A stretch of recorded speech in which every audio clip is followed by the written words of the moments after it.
So the fence boards that I took off from my fence that I'm putting the gate in, I've gone ahead and put them through the thickness planer. I've got them to a thickness of 5/8, and I've kind of pre-selected out what these boards will look like. So I've got the white board right here with the bottom red in between, and so I'm going to be using 5 full boards. So I've got 1 in the middle, and then I've got 2 on either side, and then I'm going to rip the 2 end boards together. When I put the door frame up on top, you are not going to see this last piece. You're not going to see this joint. You're only going to see part of this board and part of that board, and this center board will be centered in the door. So I laid out both my doors. I did my left door and my right door. Right door now I've already taken into my table here, and I've got it laid out right here. Just wanted to see what I needed to rip the boards to. So I've laid out my center 5 boards. They measure out to be 24 and 5/16, so I've got to make my door 31 and 7/8 wide, and I'm going to split the difference on either side. And I've got the boards right here that I'm going to go ahead and split. I've got some bad ones, so this is going to be on the right hand side of the door. This is going to be on the left side. This side is going to be the 6-foot tall side, and that's going to be at the fence post, which will be 5'8". So then the door will be arched at the top.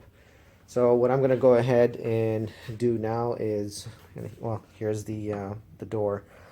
So I've laid it out and figured out what each board needs to be cut. So I'm going to go ahead and cut the 2 side pieces for my center plank.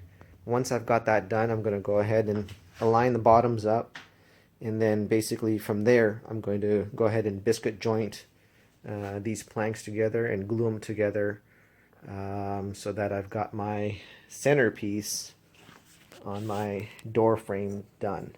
So basically this will be a 2x6 on either side of this jointed plank that I have, and we'll cut this frame out afterwards. I'll make 2 of these, one for the front side, one for the back side, and then we'll repeat the process for the door on the left hand side.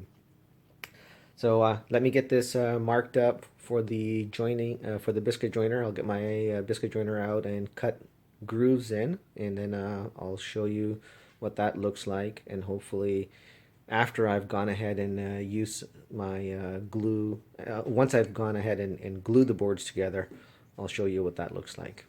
My table saw set up, so I've got a feather board that's going to push up on the board. I've got my gap that I need, the width of the board that needs to be cut. I've got my saw blade guard that I'm going to go ahead and install on afterwards. I've got my dust collection system, so I'll make sure that I grab as much as dust as possible rather than spreading it out throughout the garage. So you want to make sure when you do cut them, I've got a stand on the back that's going to catch the plank coming off, and then make sure you always keep your fingers away and use a push stick at the end of the board. You want to also make sure your blade is not too far up, so that you don't have much of the blade exposed once it comes through the material. Just a couple of safety tips for ripping plank. I've got my my planks now biscuit cut. I've got them done. I've cut a number 20 hole on either side. I marked my doors as to which board number goes where. So now I'm just going to go ahead and lay them out properly, horizontally, so I can get the gluing started.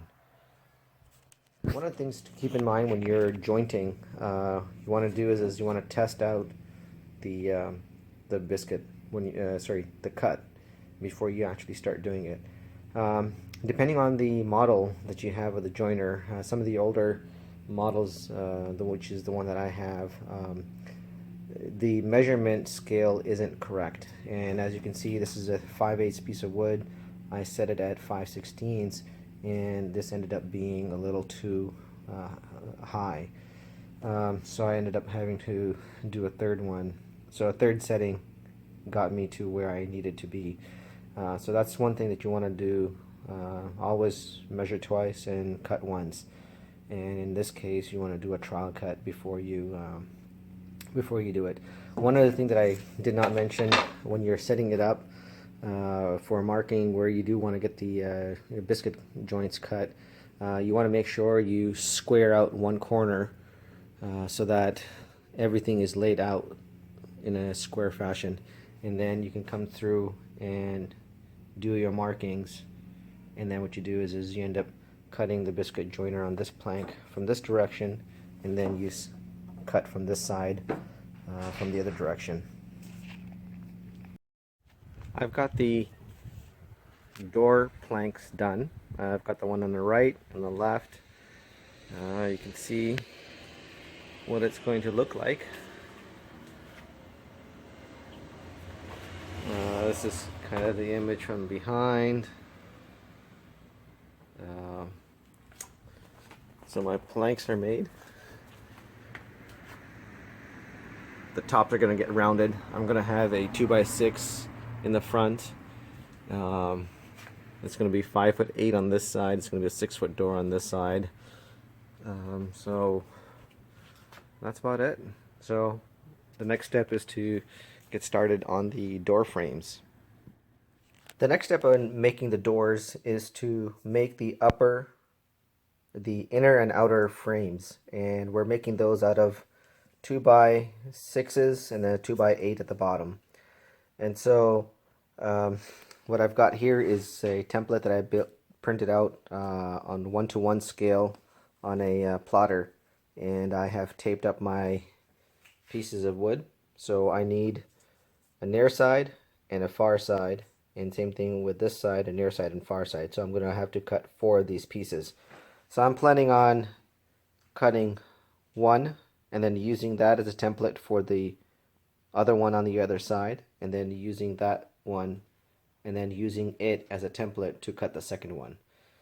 And then we will use a belt sander to smooth out the edges for both the pieces together, so that we have the tops line up properly when we put the upper and inner and outer frame together. So here I have basically the front and the back face of my door. I've connected it using the pocket screws. Still have to cut that on an arch and continue the arch over there too. But as you can see, that's my front panel. Pretty much use Craig screws or pocket screws to do this. I added a middle panel, middle arm to the back side of the door, and as soon as I'm done trimming the top, I'm going to go ahead and then apply glue to the back frame, lay the backboard down, the sandwich panel that we created, the flat panel, on top of here, and then I'm going to screw it in using some wood screws. So this way I know it'll be attached very well to this side. And then what I'll do here is, my initial thought was to go ahead and glue this on to the face of that, but I kind of ran out of clamps and I've kind of in a bind. So what I plan on doing is putting in screws from the back side towards the front, so that I don't have any screws reading in the front. So I've assembled one of the doors, and this is what it looks like. Here's a little close up. So this is the panel that we have, and then from the back side This is what the door looks like. So I went ahead and, as you can see, put these screws. These are exterior grade screws. So I went ahead and did that to hold the front face, the front frame.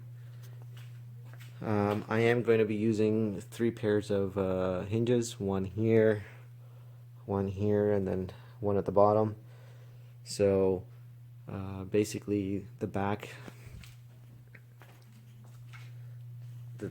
so the back frame is basically the door. The front is basically what just simply hangs off the front. So I'm going to go ahead and get started on my second door.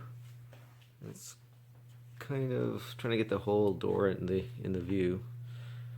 There it is.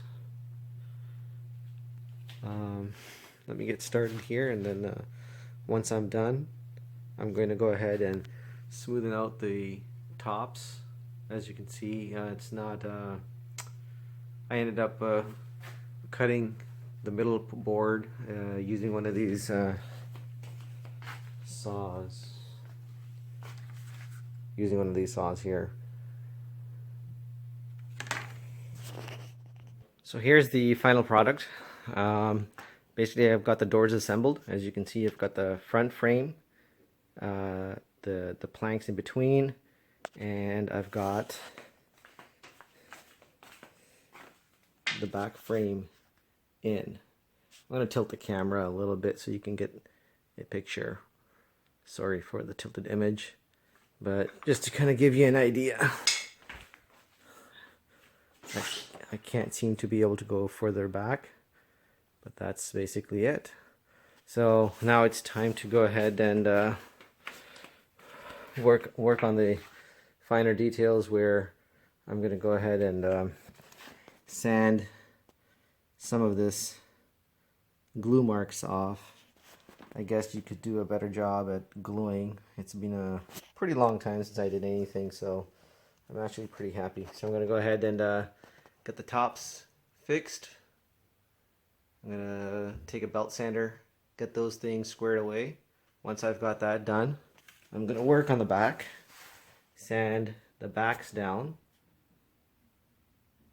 There we go, focused. I'm going to sand the backs down. Once I've got the back sanded down, I'll flip the doors and work on the front. So that's basically it. There you have it. Oh yeah, just wanted to point out, because of clamping issues, I ended up screwing in from the back side to be able to grab the front frame of the door. So that's about it. Apologize, I did not record the intermediate steps.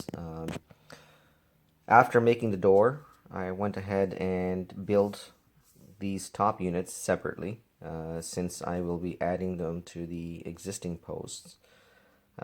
These pieces with the arch across are going to be installed before I hang the door, so that they will help make the top of the post more rigid. I will ensure that the connection that I make from here, from the base of this post to this, and the base to the post, is going to be a connection that does not allow movement. Anyhow, I just wanted to give you a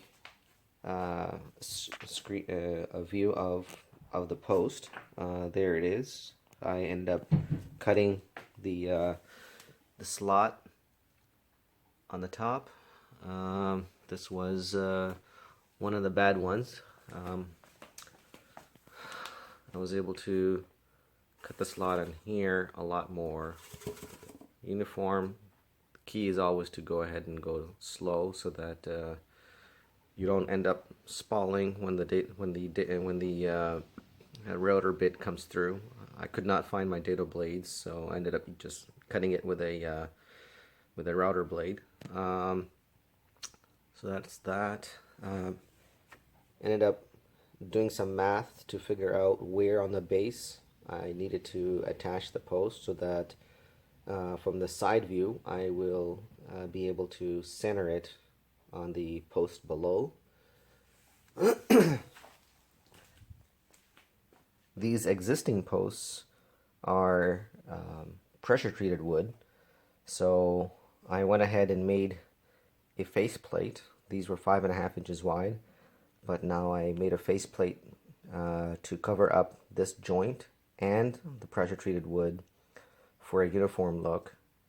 So I went with the 1x8 redwood pieces at Home Depot, planed it down. I have a 1 inch overhang on this side. I've got a 3/4 inch overhang on that side. I think my total width is like 7.25 or something like that. However, the part that hangs over, I did end up making a lip. So these are the two pieces, the right and left. I ended up, I ended up notching, as you can see, an 1/8 inch groove so that this part, so that the lip stays about an 1/8 inch away from the face of door. The post is 3.5 inches. My door is approximately 3.5 inches as well. So that's that. I rounded the corners.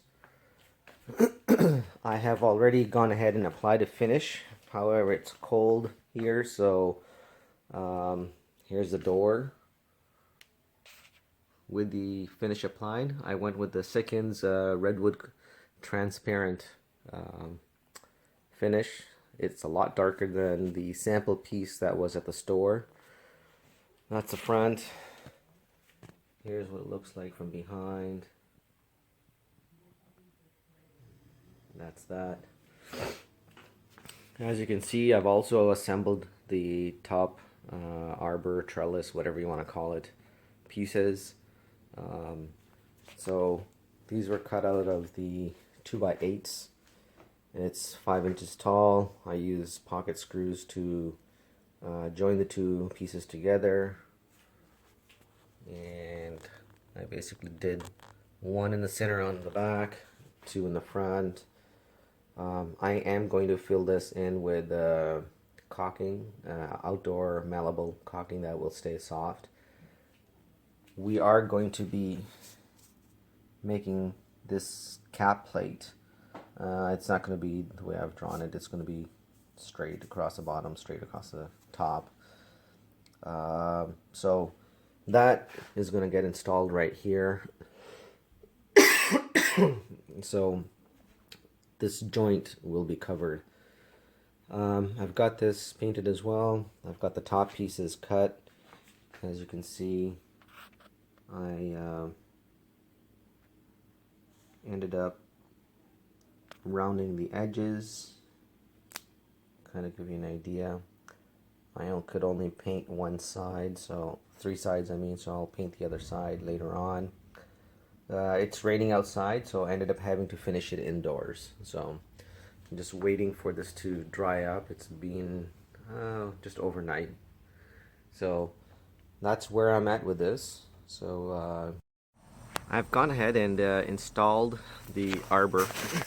As you can, oops, almost fell here. As you can see, it's a little, there we go. So went ahead, basically screwed in from the top. The cap plate gets screwed in. Once this was leveled in both this direction and in this direction, I tightened the screws down. I used 3-inch long nails, screws I mean. Then basically went ahead and installed the arbor portion, or the arch portion on the back first. I drove in the 6-inch long self-tapping screws. These are exterior grade, so they won't rust. Drove that in halfway on both sides to make sure that the back portion was, the back arch was in place. Then I went ahead and clamped in the front arch in place. Once I had that clamped in fairly tight, I also made sure that the arch was level with one another because I was going to install those small pieces on top. As you can see, held that in place, then drove in the 2 screws from the back side. And as you can see, we have a fairly tight joint. That's key. In order to achieve that, you have to make sure the pieces are clamped together very tightly so that when you drive that screw through, it does not end up pushing that piece of wood out. And on both sides, you can see it's pretty tight. So that's basically it. I'm gonna have to now go ahead and install the fence on both sides, and then we're gonna hang the doors last.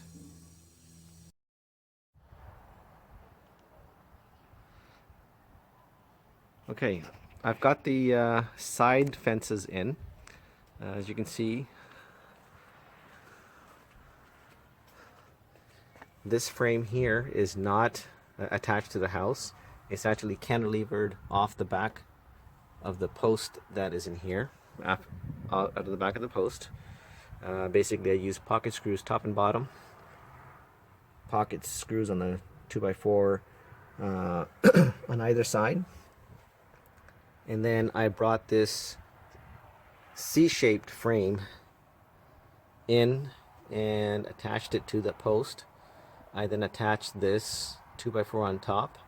I ended up putting screws on an angle from here into the post so that it helps provide rigidity in the in and out direction. I've also gone ahead and installed my cover plate on my post so that from outside it looks the same. Again, I used the pocket screws. Let's see, focus. There we go. I used the pocket screws on both sides. It's covered on this side, so you can't really see it. But I also ended up putting glue between these two surfaces because we do not want to have any moisture caught in between. Because what's going to happen otherwise is rot will start to begin really fast. So that's about it. Did this on this side. As you can see, I've used a pattern where I've staggered the boards on both sides. It kind of allows for air to pass through. Same thing on this side. Pocket screws. I've got the lip created right here. I have a 1/8 inch recess. This basically allows an 1/8 inch gap between the door and the faceplate. Got everything installed. Same thing on this side.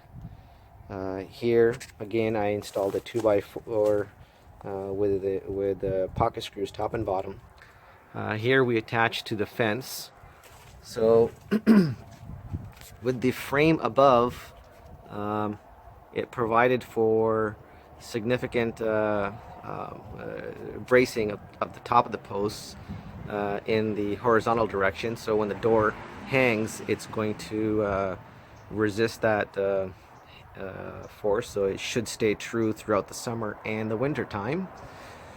And then in and out stability, I actually got quite a bit of it basically by tying into the fence here. I've got a steel post behind this piece, so quite a bit of rigidity. I'm trying to move it.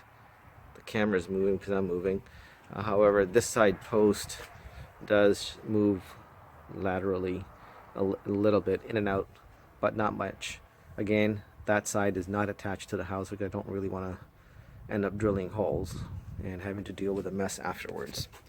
So that's basically it. I've got everything clamped here. I'm going to leave it on for another few hours. It's been almost 2 hours. It's really cold, so the glue is going to take a while to cure. and then hopefully tomorrow I can hang the doors. Okay, so this is what the door looks like. I've got it pretty much finished off. I went ahead with using one of these lift knobs as my door lock, and then use some cane bolts down below. Since these springs, the hinges are spring loaded, I need a way to keep my door open, so I just stuck some PVC pipes into the ground. That'll help me keep my doors open on both sides. And I'll show you what it looks like on the outside.